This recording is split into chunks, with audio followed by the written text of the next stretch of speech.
Hello, my name is Chase Weatherby, and today we're going to be taking a look at some other games that feature the invulnerable intangibility dodge mechanic.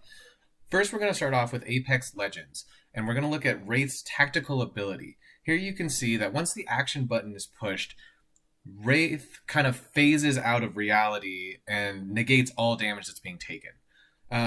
Unlike other games that feature this type of mechanic, it's not just used to get out of trouble, though, as it can be used to sneak up on unsuspecting foes. So it's not just a dodging mechanic, but in Apex Legends it is also a mobility mechanic.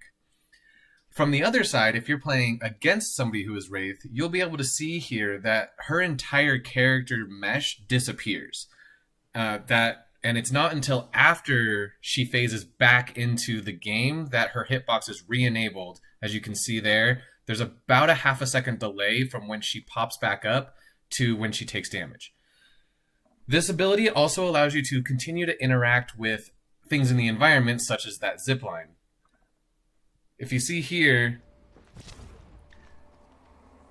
in order to balance this mechanic in an online battle royale game, there's a sound that is adjusted to it so that somebody can't just sneak up on you unexpected.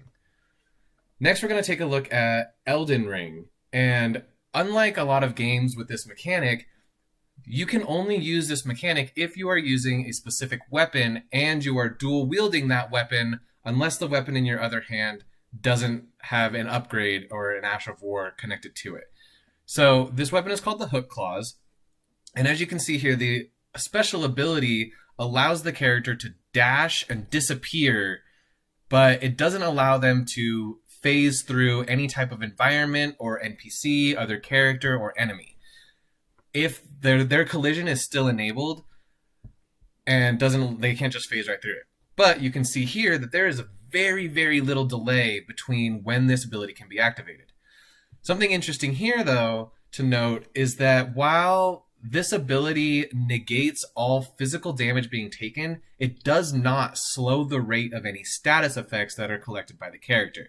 You can see here that as I'm phasing through this poison, the rate at which I'm being poisoned is still consistent.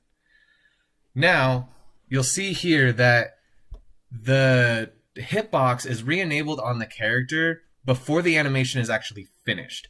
The player doesn't have control over their character until they fully stand up from that crouch at the end, but they can still take damage.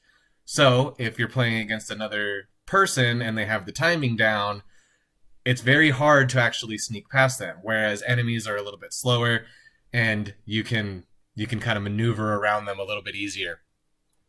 Here, we're going to see that even in the middle of taking damage or in the middle of an enemy's attack, you can use this Bloodhound step to phase and intangibly dodge right out of the middle of a stream of attacks. We're going to try and take a look here now at some actual combat of me trying to use this step.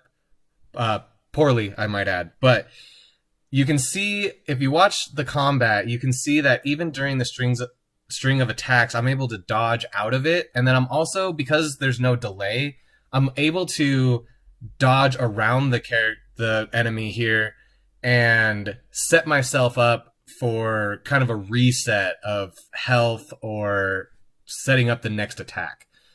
You can see here that it doesn't work out very well for me. But that is how these phasing and intangibility mechanics work in these two games. My name is Chase Weatherby, and I hope you enjoy.